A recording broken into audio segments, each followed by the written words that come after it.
In the last episode, we heard from Jay Steinfeld, founder and CEO of Blinds.com, the world's largest online retailer of window coverings.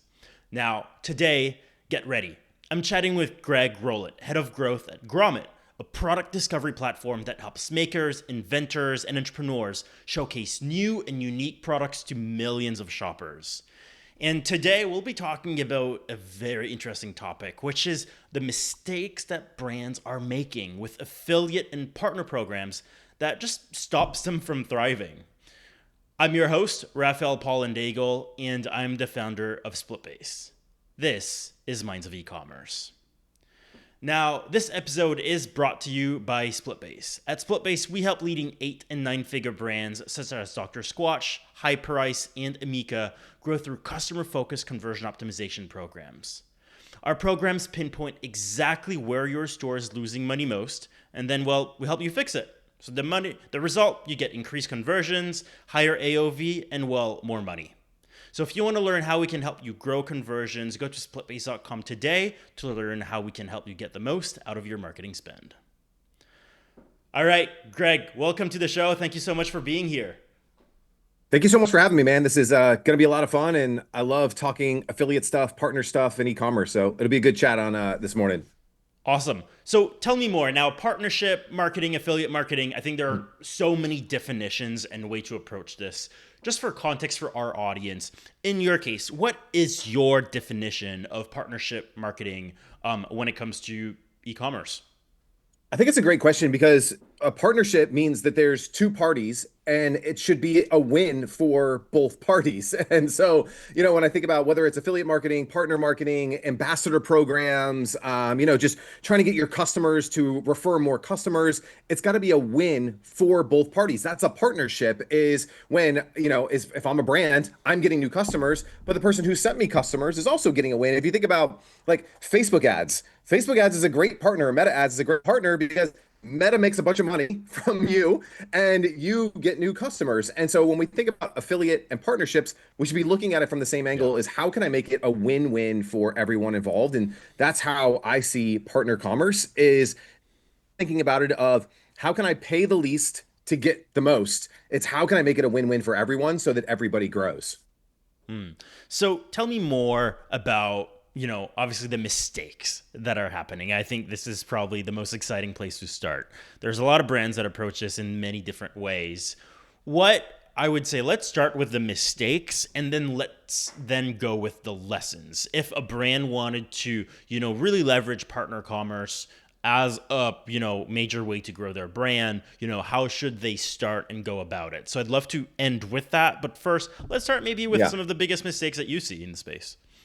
I think the first one is that they just slap up an affiliate link at the bottom of their, their page or their Shopify store, and they're like, "We have an affiliate program or an ambassador program or whatever it is." And if it's, Field of Dreams, if you build it, they will come, and people won't come, right? And so you have to treat it like any other channel, like paid or organic or, whatever it is that you're putting a focus on. You got to focus on it. If you don't focus on it, it can't grow. If you don't focus on it, you got to put some metrics behind it and be tracking it and all those good things. So I think mistake number one is just assuming that, all right, let's just create an ambassador program, an affiliate program, whatever that it is. Let's slap a link at the bottom. Maybe in the thank you email after a purchase, we'll send an email and say, hey, do you want to send us more people? Like, here's how to do it. But it's not really a focus part of the business. So I think that is mistake number one.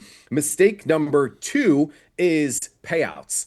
I think almost every single brand on the face of the planet gets payouts wrong, and they pay out not enough to make it exciting for somebody to go and promote your products. You're definitely not going to get, people that have cold traffic or publishers or influencers to go and promote your product if you're giving them 10%, right? 10% of a $30 widget is $3. So you want me to make a video about your product, put it out to all of my followers, and you're going to give me $3 a sale or $5 a sale. You have to align the incentives with the person. Now, at the same time, you're going to go out on, let's say, Meta, and you're going to spend 50% to 100% of the cost, the retail cost of your product to acquire that customer. So your $30 widget, you might give Meta $20 to acquire that customer, but to a partner, you're only going to give them 10%. And so the incentives That's aren't a aligned. good point. Yeah, so we talked about incentives aligning. Like, what is partner marketing? Well, it's where both partners win. Well, you're willing to give Zuckerberg $20, but you're only willing to give an affiliate $3. So Right. there's no alignment there with the growth and what you're trying to do and how you're trying to get partners, how you're trying to excite partners. Like, is anyone excited to get $3 a sale or $5 a sale? Like, not really, right? But Um, that is such. Sorry, I just want to stop you right there. I think like no, go that is for it. such a good framing, right? Like comparing like how much are you giving Zuckerberg versus how much are you giving your partners. Obviously you're serious about Facebook and Meta, and you really want to leverage that to grow the business, and you're gonna spend what you need to spend Mhm. for it to work. And then, when it comes to something like affiliates, right? If you're not ready to spend what you need to spend for it to work, how could you expect it to work? Such Yeah. a good framing. Yeah, and it doesn't mean they need to be equal, right? Right. But they need to be somewhat like if you really want this channel to work, well, you have to put in what it takes to get it to work, which is then the third point, the third piece of the kind of the mistake they make is they don't equip their affiliates with the tools that they need in order to go out there and generate those Mm, sales. So maybe they're not willing to send product. Well, how is that affiliate or partner or influencer going to create content, right? They need product. Two, they need assets. Do they have things like your logo? Do they have high res images? Do they have B-roll that they can be inserting above and beyond what they're doing? Do they have landing pages? Do they have advertorials? Do they have ways to create custom content? And are you helping them and equipping them with all of that stuff? Most are, again, they're just putting the link at the bottom. They've got their whatever platform they're using, and they're just like, hey, just sign up for our program. And we right. created 3 banner ads that no one uses banner ads anymore. And like, go ahead and promote our program. And so Yeah. those are the 3 biggest things. Is like, it's not field of dreams. If you build it, they will come. Two is you got to get the incentives aligned. And three is you have to make it as easy as possible. We work with a ton of like email publishers, and they promote a lot of our products on Grommet. I literally hand them the copy in HTML with all the links, with Mm, all of the images, with all the, so their editor just has to go, cool, copy, paste, send, versus someone else who's like, hey, will you promote our product? And they're like, sure, send me stuff. And they're like, well, I want you to make the copy and I want you to create the images and I right. want you to like if you want someone else to do Make it something for easy. you, make it easy. How do you make it Yeah. easy for them to say yes? And I don't think most brands think that way when it Mm. comes to affiliate.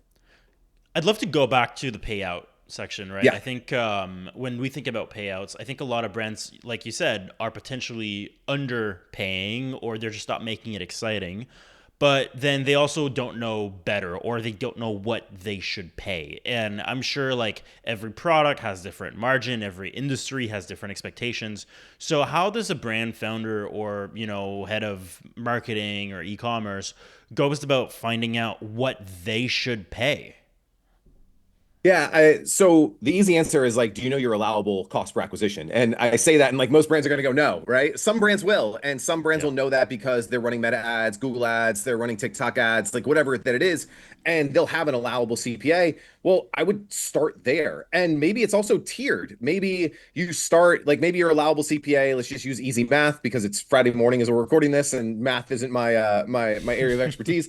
But let's say it's $20 is your allowable CPA. Well, why don't you start with $10 or $12? And then once they hit 15, 20 sales, 30 sales, well, give them an incentive, bump it up, Yeah. bump it to Yeah. 15. If you know your allowable CPA is $20, well, why wouldn't you start here and tier them up? And then why wouldn't you reward the people who are sending you the most customers? And these are usually really good customers because if I'm an influencer and I'm going on Instagram, I'm like, hey, I got this new canned water. It's amazing. I drink it every day after my workouts. You guys should go and check it out too. And this person has trust with their audience and they're sending you customers who they don't really need to be sold. They're already sold. Like, why wouldn't you incentivize them more? So allowable CPA, I think, is the place to start. So, if you are spending money somewhere else, well, what are you spending to acquire a customer? And maybe drop it by a couple dollars, right? Yep. And really try to figure that out. But I can tell you, just from experience and working with thousands and thousands of affiliates in our program, is that 10% doesn't cut it. 15% Mm, doesn't cut it. Like, you really need to get into that 30 to 50%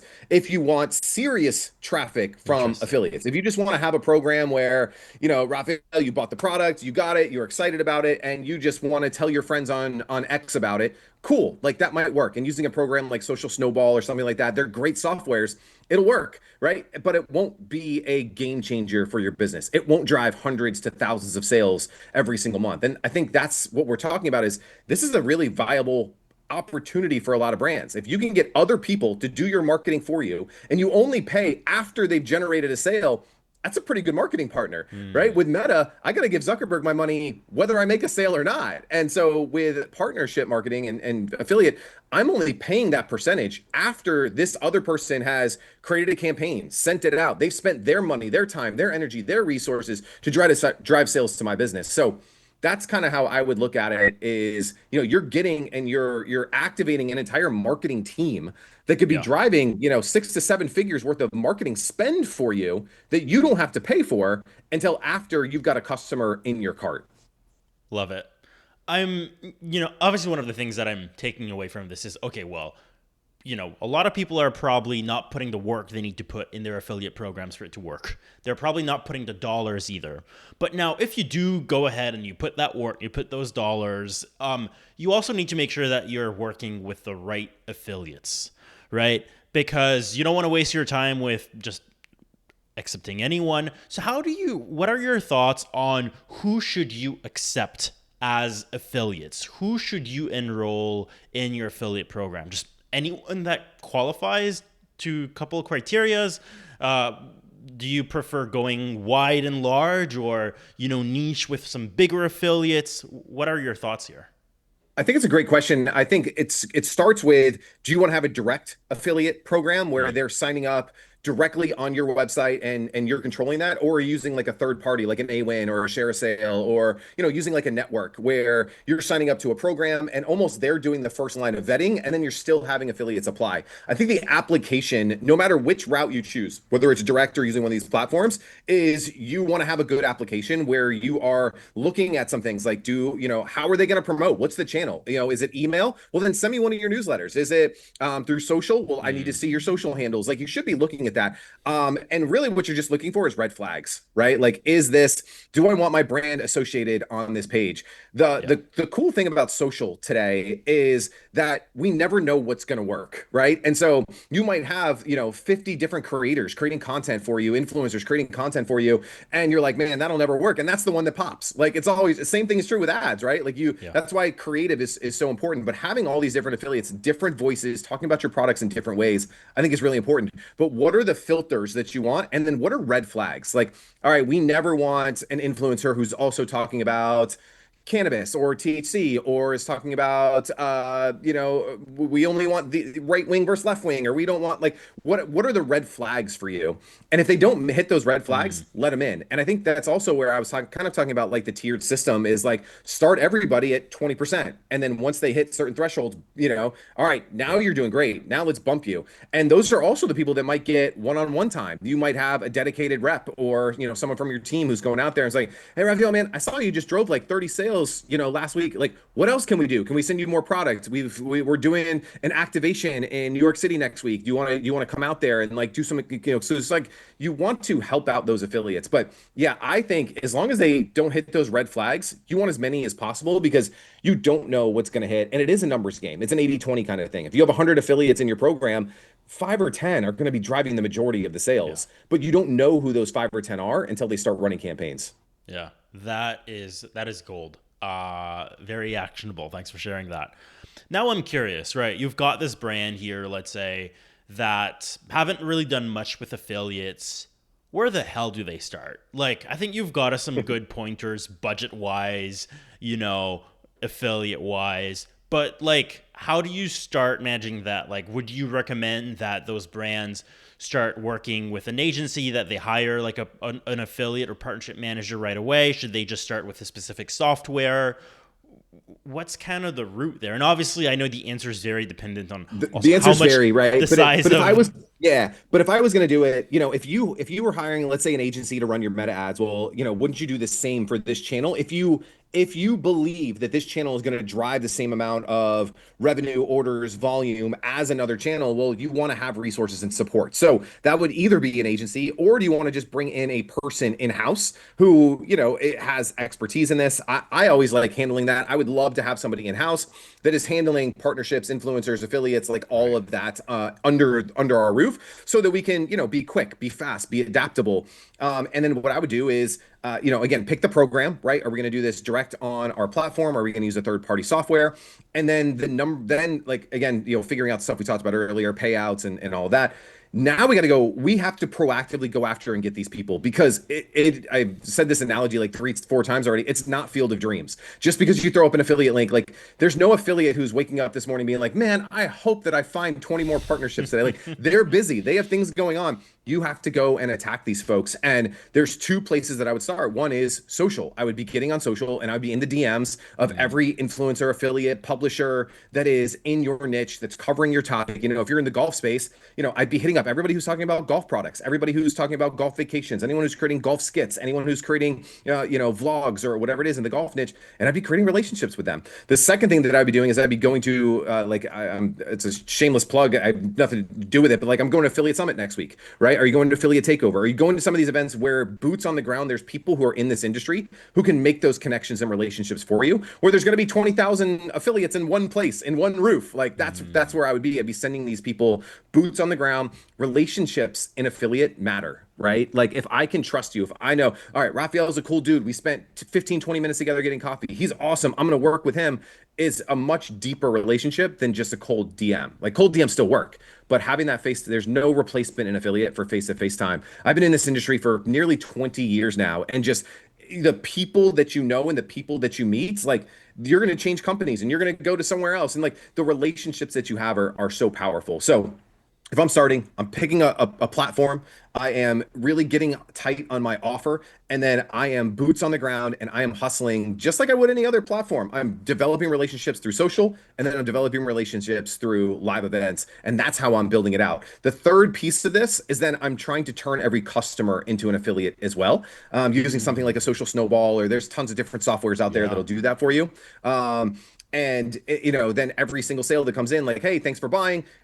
We have this, ambassador program, referral program, like whatever you want to call it. If you just share this, you'll get discounts and you'll earn revenue, from that. So those are the three places that I would go. And then once you get traction, I would look for, more of a higher tiered affiliate, either an affiliate network, something like ours, like what we do at Grommet and GiddyUp, or I would be, looking at an agency that could really take this over and, do really well. I mean, top affiliates are generating thousands of sales every single day for top products. Like that's ultimately where you want to get to, but I think you got to get your feet wet first. Amazing. Greg, we've got more golden nuggets here that I could ever summarize. But if I try to summarize our last, 17 minutes, I would say one, right? If you treat affiliates as a side gig, it will remain a side gig. But it definitely has the potential to be more if you do treat it as such.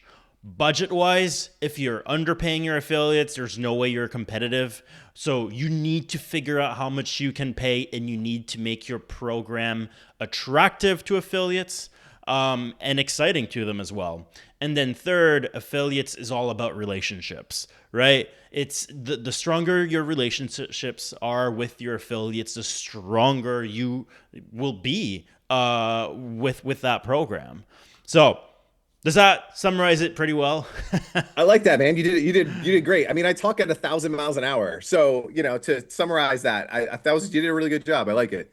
Perfect. Well, now, Greg, this was phenomenal. I'd love to know, you shared so much good wisdom here, but if people want to learn more about you, they want to learn more about, all this affiliate and partnership stuff beyond these 20 minutes, where should they go? Where can they find out about you?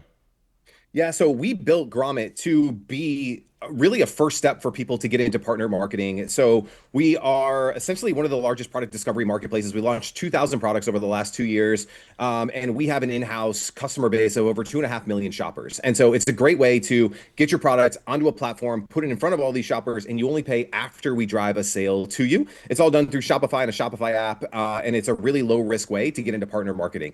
And so I'd love for you guys to just check out thegrommet.com. If you're just looking for cool stuff, we've got some of the coolest and most unique products products on the internet there. And then two, if you're a brand who or an e-commerce brand on Shopify who's like, you know what, I'd love to dip my toes in this and have someone really walk us through this entire process, just hit that, brand application or submit your product, whatever the button is on the page. And you can learn more. And then I'm just at Greg Roulette on all the socials, creating tons of content and stuff there. So we'd love for you guys to drop a follow. And, I say this on almost every podcast I go to, but I think the biggest thank you of all of this would be to go to the Minds of E-commerce podcast, whether it's on Spotify or Apple, and say like, yo, I listened to that episode and it was awesome because it helps Raphael, it helps the show. And it's the best thank you that you guys could give for, these 20 minutes. Like, that was fire. Cool. Leave a review, leave a comment. It makes both of us feel good about, what we do. I 100% second that. Thank you so much, Greg, for coming on the podcast. It was a pleasure having you on, and have a wonderful rest of your day. Thanks, man.